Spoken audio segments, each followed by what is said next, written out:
En la presencia del Señor con gratitud y alza tu voz. En 1 Corintios capítulo 4 y los versículos 1 al 5 nos está presentando el punto principal, que cada servidor recibirá su alabanza de Dios. El texto dice: así pues, ténganos los hombres por servidores de Cristo y administradores de los misterios de Dios. Ahora bien, se requiere de los administradores que cada uno sea hallado fiel. Yo en muy poco tengo el ser juzgado por vosotros, o por tribunal humano, y ni aun yo me juzgo a mí mismo, porque aunque de nada tengo mala conciencia, no por eso soy justificado, pero el que me juzga es el Señor. Así que no juzguéis nada antes de tiempo, hasta que venga el Señor, el cual aclarará también lo oculto de las tinieblas, y manifestará las intenciones de los corazones, y entonces cada uno recibirá su alabanza de Dios. Lo primero que nos presenta en el versículo 1 es algo que hemos estudiado ya anteriormente, y es el concepto correcto de los predicadores. Son servidores de Cristo. Así deben portarse los predicadores, como servidores de Cristo. No deben pensar que tienen autoridad, no deben pensar que deben recibir la alabanza de la gente, no deben pensar que pueden hacer lo que quieren, sino que deben portarse trabajando fielmente, diligentemente, en servicio de Cristo. Hay que recordar que un servidor es uno que se preocupa por lo que otras personas necesitan. Está interesado en ver cómo puede satisfacer las necesidades de otra persona, no la suya propia. Pero además de esto, no solamente deben portarse como servidores de Cristo los predicadores, también deben ser considerados como servidores de Cristo por otros cristianos. Téngannos los hombres por servidores de Cristo. 1 Corintios capítulo 4 y el versículo 1. Nosotros debemos ser considerados por los miembros de la Iglesia del Señor como servidores del Señor. Personas que carecemos de autoridad personal porque somos servidores. No nos deben ver como los encargados de la Iglesia, o aquellos que mandamos en la Iglesia, o aquellos que deben obedecer en la Iglesia, ni que deben servirnos a nosotros, porque todos somos servidores de Cristo. Y nuestra responsabilidad es al amo, Cristo Jesús. Tenemos responsabilidades hacia la Iglesia, pero la primera responsabilidad del predicador es servir a Cristo, y sirviendo a Cristo servirá también a su pueblo y al mundo que pertenece a él o le debe pertenecer, porque los hombres se deben sujetar a Cristo Jesús.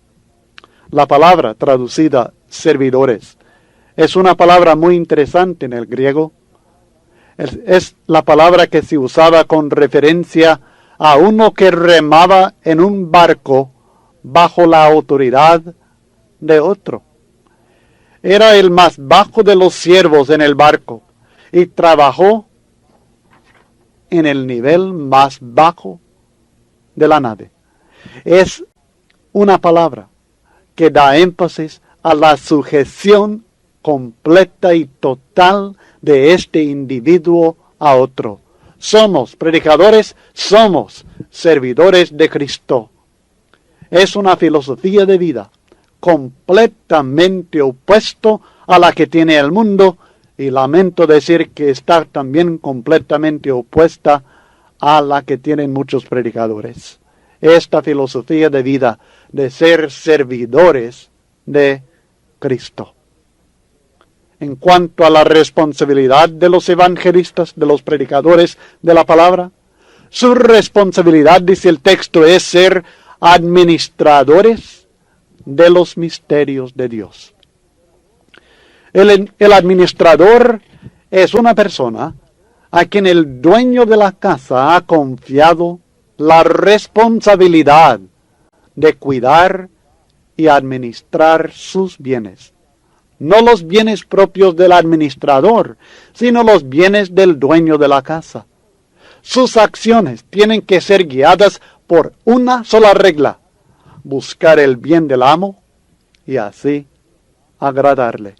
Esto significa que para el cristiano, para el predicador de la palabra, sus acciones en servicio cristiano tienen que ser guiadas por una sola regla: buscar el bien de Dios y agradar de esta manera a nuestro Dios.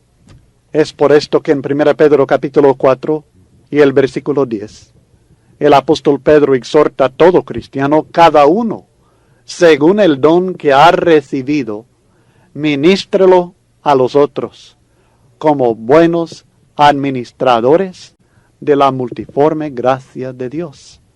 Es don que hemos recibido.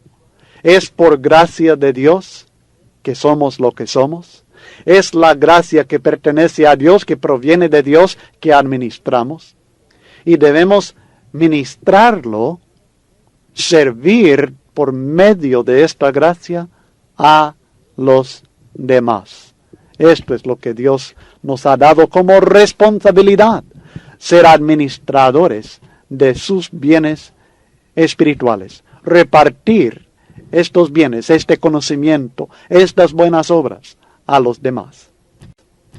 Esta es la posición de responsabilidad que en el Antiguo Testamento, en Génesis capítulo 39, José tenía en la casa de Potifar, oficial del faraón, el capitán de la guardia.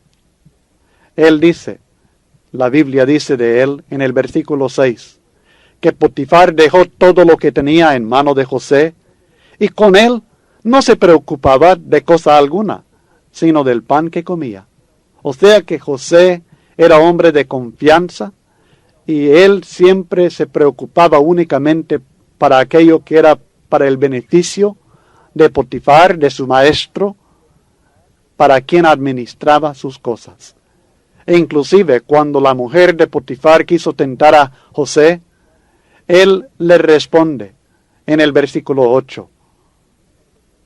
Él no quiso y dijo a la mujer de su amo: he aquí que mi señor no se preocupa conmigo de lo que hay en casa, y ha puesto en mi mano todo lo que tiene. No hay otro mayor que yo en esta casa, y ninguna cosa me ha reservado sino a ti, por cuanto tú eres su mujer. ¿Cómo pues haría yo este grande mal y pecaría contra Dios?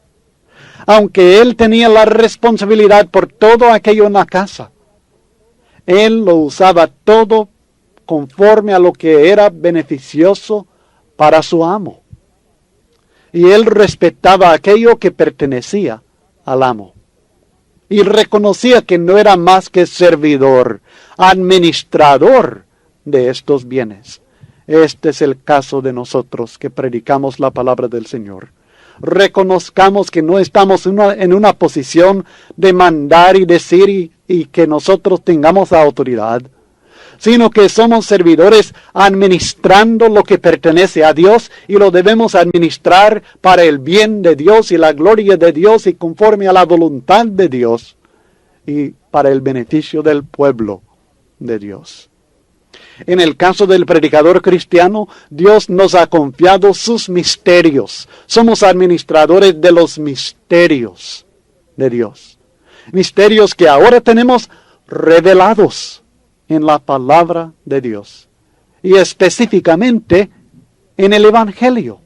Esto es lo que estudiamos en el capítulo 2, comenzando en el versículo 7, cuando él habla de que él predicaba misterios ciertamente entre aquellos que alcanzan madurez, cosas que ojo no vio, ni oído oyó, ni han subido en corazón de hombre, son las que Dios ha preparado para los que le aman, pero Dios nos las reveló a nosotros por el Espíritu. Por revelación y luego por inspiración es comunicado esta revelación que Dios dio del misterio para que se comunicara, se administrara para el bien de toda la humanidad y para la gloria de Dios. El mensaje que debe enseñar el predicador como servidor de Cristo no es suyo, es de Dios. Y la gloria para este mensaje no pertenece al predicador, sino a Dios que lo dio. Y la fidelidad a este mensaje no es fidelidad a un predicador, ni siquiera a una iglesia, sino que es fidelidad a Dios. El administrador tiene que rendir cuentas a su amo para que el amo evalúe el uso que ha hecho de los bienes que le encomendó. Usted que predica la palabra, cuando rinde cuentas al Señor, ¿qué dirá Él del uso que usted ha hecho de su misterio, de su evangelio, de su bendita palabra que Él nos ha dado? Cada uno de nosotros somos administradores de los misterios de Dios y cada uno debe ser fiel. Ahora bien, se requiere de los administradores que cada uno sea hallado fiel. Esto es en el capítulo 4 y el versículo 2, y otra vez en el capítulo 4 y el versículo 5. Así que no juzguéis nada antes del tiempo, hasta que venga el Señor, el cual aclarará también lo oculto de las tinieblas y manifestará las intenciones de los corazones, y entonces cada uno recibirá su alabanza de Dios.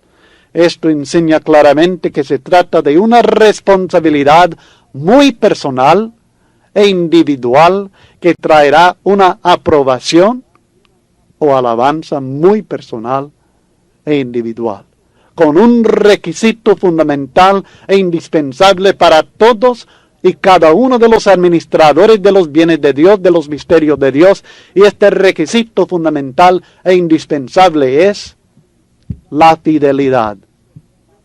Deben ser fieles al Señor, quien les puso sobre sus misterios.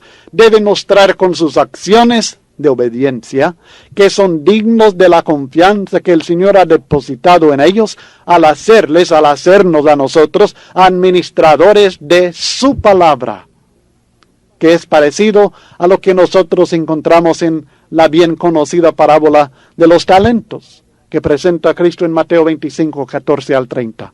Debemos usar bien lo que Dios nos ha dado, el conocimiento, la revelación que Él nos ha dado, y ser fieles en la enseñanza de su palabra.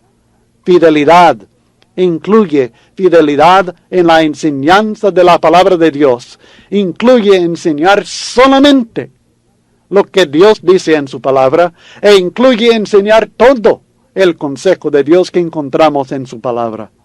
No es suficiente enseñar solamente lo que la Biblia dice, es esencial enseñar todo cuanto la Biblia nos enseña.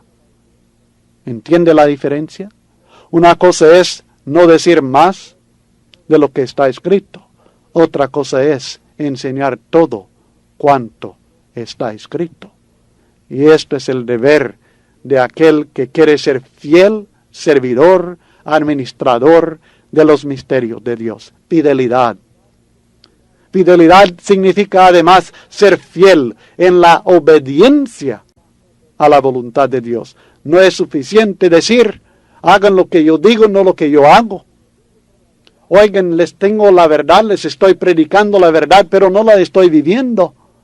Es responsabilidad también del servidor, del administrador de los misterios de Dios, del mensajero de Dios, vivir, predicar y practicar esta voluntad divina.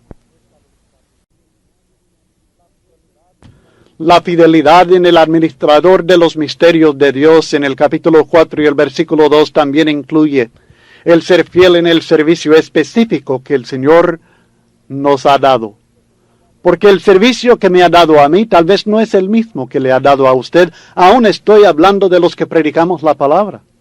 Tenemos diferentes maneras y medios y oportunidades para servir a Dios.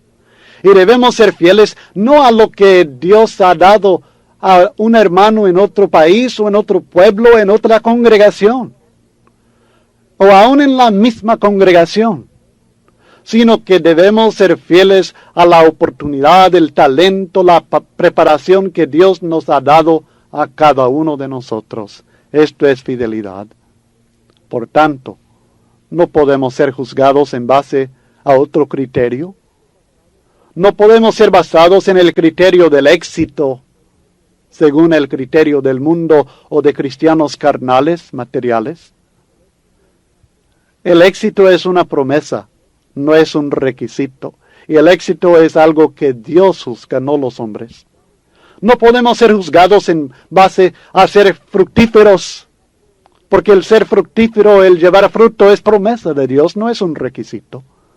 Y Dios juzga si llevamos buenos frutos.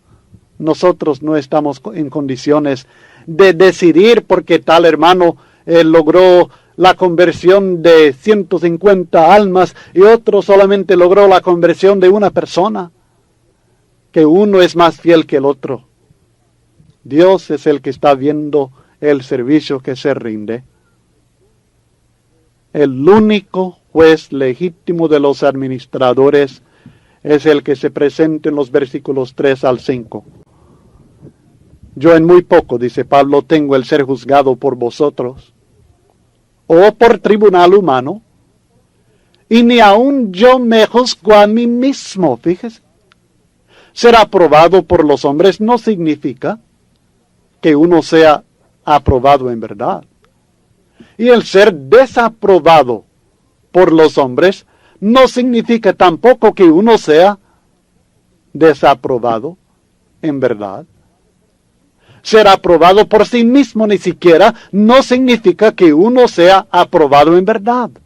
Porque la conciencia de uno es importante. Es importante la conciencia en la vida de cada cristiano. Pero la conciencia no es infalible como juez de nuestras acciones. Según Hechos 23:1, la conciencia de Pablo cuando perseguía a los cristianos la tenía limpia. No le ofendía en nada. De nada tengo mala conciencia. Pablo dice, leyendo el texto en 1 Corintios 4, la última parte del versículo 3, y ni aun yo me juzgo a mí mismo, porque aunque de nada tengo mala conciencia, no por eso soy justificado, pero el que me juzga es el Señor. Así que no juzguéis nada antes de tiempo, hasta que venga el Señor, el cual aclarará también lo oculto de las tinieblas, y manifestará las intenciones de los corazones, y entonces cada uno recibirá su alabanza de Dios. De nada tengo mala conciencia. No significa que Pablo, que se consideraba sin pecado, él sabía muy bien que todavía cometía pecado, que no era perfecto, que no lo había alcanzado todo todavía. Filipenses 3, 12 al 13 lo enseña. En 1 Timoteo 1, 15 se considera todavía como el pecador más grande. Él tiene referencia en este texto. De nada tengo mala conciencia. Específicamente al cumplimiento de su deber como administrador de los misterios de Dios. Está hablando de cómo cumple su trabajo, su ministerio, su servicio a Dios y al pueblo de Dios. Muchas veces predicadores empiezan a ver a otros predicadores y al ministerio que están llevando a cabo. Y empiezan a criticar, a juzgar, a condenar, a menospreciar el trabajo que hace determinado hermano. Pablo dice, con respecto a esto, para mí es muy poco el ser juzgado por ustedes, o por tribunal humano, o aún por mí mismo. No me puedo juzgar a mí mismo. Aunque tengo limpia la conciencia, creo sinceramente estar cumpliendo mi deber como administrador de los misterios de Dios. Pero el Señor me juzgará. Él es el único juez legítimo de sus servidores. Recuerde, somos servidores de Cristo. Y como servidores de Cristo es el amo, el que también será el juez de nuestro ministerio. Y este juicio no será efectuado hasta que venga el Señor. Un juicio prematuro no es válido. Este juicio no tomará en cuenta solamente aquellos aspectos obvios y externos que los hombres pueden ver de nuestro servicio, sino también aquellos actos o falta de acción que la mayoría de la gente ignora. Aclarará también lo oculto de las tinieblas y además los motivos del corazón de aquel servidor, de aquel predicador de la palabra, las intenciones de los corazones. Todo esto es algo que solamente Dios puede hacer y que Dios hará. Y el mensajero de Dios, el evangelista, lo debe recordar, que Dios nos juzgará a nosotros en el día del Señor, no por la impresión que tiene la gente, sea buena o sea mala. Porque podemos nosotros ser desanimados por la mala impresión que tiene la gente, por el juicio o la crítica dura de la gente, o de otros predicadores, o de aquellos que estimamos nosotros como los más importantes, los de más renombre. Pero no debemos desanimarnos por esto, así como Pablo no se desanimaba porque aquellos en Corinto, algunos de ellos le estaban criticando a él en su ministerio y diciendo que él era débil en su ministerio y su predicación de la palabra. Esto a él no le afectaba. No debemos nosotros ser desanimados por esto, ni tampoco debemos sentirnos inflados y tan animados porque la gente tenga muy buena impresión de nosotros, porque ni la buena impresión ni la mala impresión de la gente será la que importe en el día final, en el día cuando seremos juzgados, porque Dios aclarará hasta lo oculto de las tinieblas. Él aclarará lo que hicimos nosotros en aquellos momentos que la iglesia no nos estaba viendo. Él aclarará aquellos servicios humildes que rendimos que nadie se dio cuenta, aquellas horas de estudio, de sacrificio, con velo o bien noche, cuando estábamos sacrificando los ojos y el cuerpo para conocer mejor la palabra de Dios y dar una enseñanza más adecuada, aquellas horas de oración, aquellos trajines que hemos llevado. Dios descubrirá todo aquello, aclarará lo oculto que la gente no sabe ni necesita saber, y a nosotros no nos toca publicarle a la gente los sacrificios que hemos hecho. Dios lo ve y Dios nos premiará por ello. Y al mismo tiempo debemos estar conscientes que Dios también aclarará aquellos momentos que nosotros ociosos no aprovechamos para el bien de su obra. Él aclarará las intenciones de los corazones, los motivos mezquinos a veces que hay en corazones de predicadores de la palabra del Señor, egoístas que existen en el corazón de mensajeros de Dios a veces. Él aclarará todo esto, que la gente no sabe, pero Dios sí lo sabe, lo bueno y lo malo. Y en este juicio, cada uno recibirá su alabanza de Dios. Y esto es lo único que pide el fiel servidor de Cristo. El mensajero de Dios que es fiel y que reconoce su posición como siervo. Busque el premio que es la alabanza de Dios. Qué hermoso. Por tanto, la opinión de los hombres no será tan importante en aquel día, sea a favor o sea en contra de uno. Y hermano, si no será importante en aquel día, ¿en realidad será importante ahora? La verdad es que no. Cada uno que sea hallado fiel por el Señor recibirá su alabanza de Dios. Sea fiel a Dios.